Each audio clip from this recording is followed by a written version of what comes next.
ఒకరోజు కాళీమాత ఆలయంలో ప్రసాదంగా ఇవ్వడానికి లడ్డూ తయారు చేస్తున్నారు. అయితే ఎక్కడి నుంచి వచ్చాయో తెలియదు. లడ్డూకి చీమలు పట్టడం మొదలైంది. లడ్డూ తయారు చేస్తున్న వారికి ఏం చేయాలో తెలియలేదు. చీమలను చంపకుండా ఎలా అని ఆలోచనలో పడ్డారు. వాటిని చంపకుండా ఉండడానికి ఏం చెయ్యాలో చెప్పమని రామకృష్ణ పరమహంసను సలహా అడిగారు.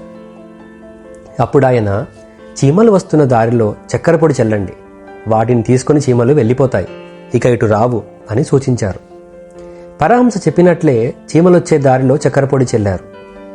ఆ పొడిని చూడడంతోనే వాటిని నోటిని కరుచుకొని చీమలు కాసేపటికల్లా అక్కడి నుంచి వెళ్ళిపోవడం మొదలుపెట్టాయి. సమస్య కొలిక్కి వచ్చింది.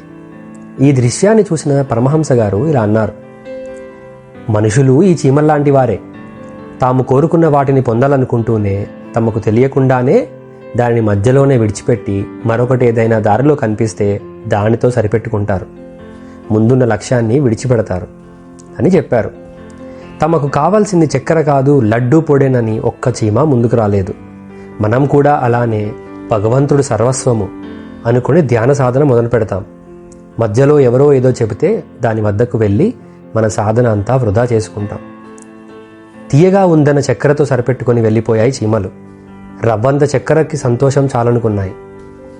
లడ్డూ అంత పరిపూర్ణమైన సంతోషం పొందాలనుకునేవారు ఎంతోమంది ఉంటారు, కానీ దాన్ని దక్కించుకునేవారు చాలా తక్కువ మంది ఉంటారు అని పరమహంస సెలవిచ్చారు.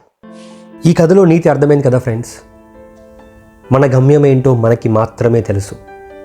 అంతిమంగా మన గమ్యం వల్ల మనకొచ్చే ఆనందాన్ని మనం ఎప్పటికీ మధ్యలో దొరికే చిన్న చిన్న వాటి కోసం కోల్పోకూడదు. Stay focused. Thank you. ఇలాంటి మరిన్ని ఇంట్రెస్టింగ్ కథల కోసం, చిన్న చిన్న మెసేజెస్ కోసం మా ఛానల్ని లైక్ చేయండి, షేర్ చేయండి, సబ్స్క్రైబ్ చేయండి.